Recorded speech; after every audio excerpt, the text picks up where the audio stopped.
thought that you should know. This course is collected from My predex.com. love, baby, earn it. Visit Predex to know more. Dancing on my own. See if you can follow. Got me feeling alive. ছোট করে আমি হচ্ছে এটা আরো এখানে কয়েকটা দিয়ে দিই এভাবে, এখানে দিয়ে দিলাম, তারপর হচ্ছে এখানে দিয়ে দিলাম, ঠিক আছে। আবার এটা আমি অল্ট ক্লিক করে একটু এপাশে নিয়ে গিয়ে এবার হচ্ছে এটা ছোট করব না, এবার হচ্ছে এটা এভাবে দিয়ে দেব। অথবা আমরা হচ্ছে কিবোর্ডের যে শর্টকাট আমরা কমান্ড দিয়েছিলাম সেটা হচ্ছে 5 ক্লিক করলে আমাদের হচ্ছে ফ্লিপ হয়ে যায়। হ্যাঁ, আমরা হচ্ছে ফ্লিপ হয়ে যায়, সেটা আমরা হচ্ছে কিবোর্ড থেকে এখানে অপশন থেকে করতে পারবো। সেটা কিভাবে করতে হয়, এই মডিফাইতে যেতে হবে, গিয়ে হচ্ছে এখানে অ্যারেঞ্জে যেতে হবে, অ্যারেঞ্জ নয়, এই ট্রান্সফর্মে যেতে হবে, গিয়ে হচ্ছে এখানে হচ্ছে ফ্লিপ হরিজন্টাল এটাতে ক্লিক করতে হবে। আমি এখানে কিবোর্ডে শর্টকাট করে রেখেছি, আমার কিবোর্ড থেকে 5 ক্লিক করলেই ফ্লিপ হরিজন্টাল হয়ে যায়। আপনারা হচ্ছে আপনাদের মতো করে কিবোর্ডে শর্টকাটগুলো করে নেবেন। আমরা পূর্ববর্তী ক্লাসে কীভাবে কমান্ডগুলো শর্টকাট কমান্ডে ইউজ করতে হয় সেটা সেটিং করতে হয় সেটা কিন্তু দেখিয়েছি। এটা ক্লিক করলাম, এটা ফ্লিপ হয়ে গেল।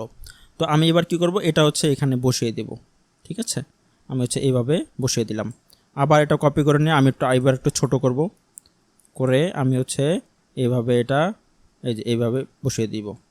দেন হচ্ছে আবার আমি এটা কপি করব, কপি করে হালকা একটু বড় করে আমি হচ্ছে এইখানে এটা বসিয়ে দিব এভাবে। আবার এটাকে অল্ট দিয়ে কপি করে আমি হচ্ছে বসিয়ে দিব। তো মোটামুটি আমি হচ্ছে একটা মনে করেন শেপে নিয়ে আসলাম, অনেকগুলো কপি করে, মানে মোটামুটি একটু ছোট বড় করে মানে ম্যাচ করে নিলাম বিষয়টা, এই রিফ্লেক্টগুলো আর কি। তো এখন আমি কি করব, এটা হচ্ছে সিম্পলি এভাবেই রাখবো, আরেকটা নতুন লেয়ার নিব উপরে নিয়ে, দেন হচ্ছে এটা নিচের যে লেয়ারটা এটা আমি লক করে দিব। তো লক করে দেওয়ার পর এখন আমাদের কাজ হচ্ছে আমরা আবার ব্রাশ টুলে ক্লিক করব, অর্থাৎ শর্টকাট কমান্ড বি ক্লিক করে আমি হচ্ছে এইখানে এই যে ব্রাশের যে সাইজটা রয়েছে এটা বড় করে দিব। সেটা হতে পারে 45 দিয়ে দেখে, হ্যাঁ হয়ে গেছে, অথবা 50 দিয়ে দেন, 51 দিয়ে দিয়েছি আমি। ওকে, ডান, আমাদের হচ্ছে হয়ে গেল। তো এখন আমি কি করব, হয়তো বা কালারটা একটু চেঞ্জ করে দিই, কালারটা হচ্ছে রেড বা খয়েরি কালার এমন কিছু একটা দিলাম। ওকে, এখন আমি কি করব, হিজিবিজি কয়েকটা টান দিব। আমি যেভাবে করছি আপনারাও অনেকটা মানে হুবহু হতে হবে না, বাট এরকম হিবিজিবি লাইন টানলে হবে আর কি। কীভাবে করব দেখুন, যে এইভাবে আমি হিজিবিজি অনেকগুলো লাইন টানছি, ঠিক আছে। দেখুন, মানে কোনো পারফেক্ট কোনো কিছু হতে হবে না, বাট জাস্ট হিজিবিজি করছি আমি এইভাবে, ঠিক আছে। হ্যাঁ, মোটামুটি কিন্তু আমাদের এটা বেশ হিজিবিজি হয়ে গেছে। এখন আমি কি করব, এটাকে আমি গ্রাফিক করে নিব। গ্রাফিক করার জন্য আমাদের কি করতে হয়, F8 ক্লিক করতে হয়, করে এখানে গ্রাফিক থাকতে হবে, দেন হচ্ছে ওকে ক্লিক করব। তো এখন হচ্ছে আমাদের এটা গ্রাফিক হয়ে গেল। এখন কি করব, এই যে এটা হচ্ছে এই যে নিচে যে আমাদের যে ড্র করেছিলাম এটার হচ্ছে এই মানে প্রথম দিক দিয়ে দিব, এই প্রথম অংশের দিক দিয়ে দিব। হ্যাঁ, দিয়ে এখন কি করব, আমি এইটাতে এই যে উপরের যে লেয়ারটা রয়েছে আমাদের যে এইগুলো ড্র করলাম, এই লেয়ারে আমি হচ্ছে রাইট ক্লিক করব, দেন হচ্ছে মাস্ক ক্লিক করব। মাস্ক কী জিনিস করলেই আমি ক্লিক করছি, তারপর দেখতে পারবেন মাস্ক জিনিসটা আসলে কী। দেখুন, মাস্ক করলে কী হলো, এতক্ষণ কিন্তু আমি আবার আন্ডো করছি কন্ট্রোল জেড দিয়ে। দেখুন, আমাদের এখানে দুইটা ইন্ডিভিজুয়াল লেয়ার, কিন্তু দুইটা স্বাধীন লেয়ার রয়েছে। যখনই আমি এই লেয়ারটাতে ক্লিক করে মাস্ক ক্লিক করছি, তখন যে নিচের যে লেয়ারটা রয়েছে সেটা এই লেয়ারটার আন্ডারে চলে যাচ্ছে। এটা হচ্ছে প্যারেন্ট লেয়ার হচ্ছে, আর নিচেরটা হচ্ছে চাইল্ড লেয়ার হয়ে যাচ্ছে। হ্যাঁ, তো আসলে মাস্কটার কী কাজ করে, মাস্কটা হচ্ছে আপনি এই প্রথম লেয়ারে যেটাতে হচ্ছে মাস্ক দিচ্ছেন সেই লেয়ারে যে অবজেক্টগুলো থাকে, যে ড্রগুলো থাকে বা যে শেপগুলো থাকে, সেই অংশটুকুই নিচের লেয়ারে যা জিনিসগুলো বা যে এলিমেন্টগুলো রয়েছে ততটুকুই দেখা যাবে। এর মানে আমি কি বোঝাচ্ছি, দেখুন এখানে একটু লক্ষ্য করলে দেখবেন এই যে উপরের যে অংশগুলো রয়েছে আমাদের ড্র করা, এর ফাঁকে ফাঁকে যে মানে এই লাইনগুলোর নিচে, এই যে এই লাইনগুলোর নিচে যে অংশটুকু মানে উপরে পড়েছে, এই যে এই যেমন এখানে পড়েছে, এই অংশটুকুই দেখাবে মাস্ক করলে। এর বাইরে যে ফাঁকা অংশগুলো এগুলো আর দেখাবে না, ঠিক আছে। এটা হচ্ছে মাস্ক। তো এটা আসলে করার কারণ কি, কারণটা হচ্ছে একটু পরে বুঝতে পারবেন আসলে কারণটা কি। আমি হচ্ছে সর্বপ্রথম কি করি, মাস্ক ক্লিক করি, করার পরে মাস্ক ক্লিক করলে কি হলো, এখানে হচ্ছে দেখুন এটা হচ্ছে চাইল্ড লেয়ার হয়ে গেল, এটা হচ্ছে প্যারেন্ট লেয়ার হয়ে গেল। তো এবং হচ্ছে এই যে দাগের নিচে যে অংশগুলো ছিল, যে রিফ্লেক্টগুলো ছিল, শুধু এখন সেগুলোই দেখাচ্ছে। হ্যাঁ, তো এখন কি করব, আমি এখানে ফ্রেম বাড়াবো।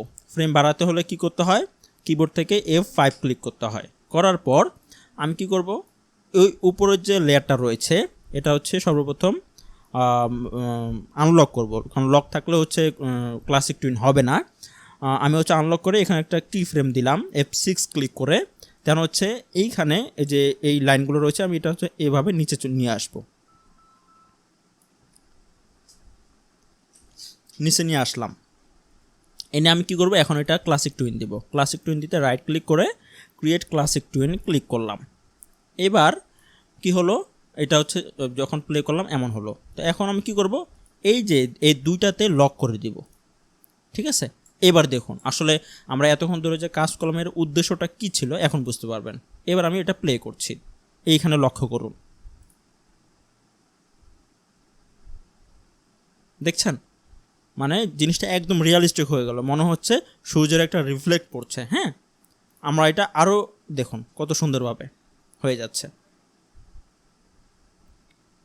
এখন আমরা কি করব, এখন আমরা বাইরের লেয়ারে মানে বাইরের একটা ফ্রেমে চলে আসব, এই লেয়ার থেকে বাইরের ফ্রেমে চলে আসব।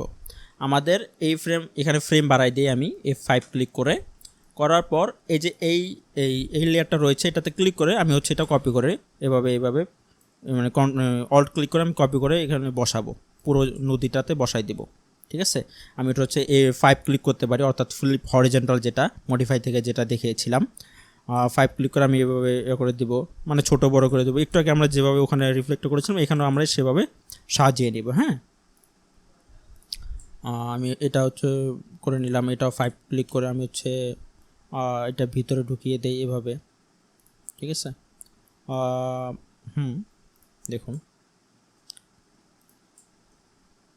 এটা একটু বড় করে দেই দরকার হয় এভাবে।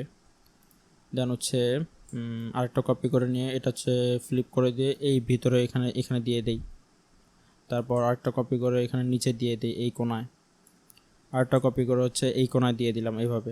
দেখুন আমাদের পুরো নদীটাতে কিন্তু এমন হয়ে গেল। এবার আমরা প্লে করব এটা। এবার আমরা যদি প্লে করি দেখুন কি হচ্ছে, মনে হচ্ছে নদীতে হচ্ছে সূর্যের রিফ্লেক্ট পড়ার ফলে এমন হচ্ছে।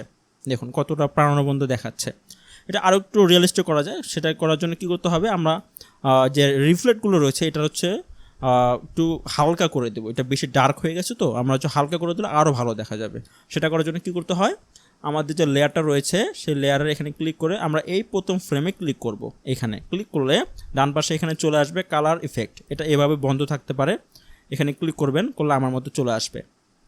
দেন হচ্ছে এখানে ক্লিক করে এখানে হচ্ছে আলফা ক্লিক করবেন, করার পর এখানে হচ্ছে যে এটা 100% থাকলে এখান থেকে কমিয়ে দিবেন। আমি যদি এটা কমিয়ে দিই এভাবে, এই যে এভাবে কমিয়ে দিলাম, 60% রাখলাম। এবার আমরা এটা প্লে করি, দেখুন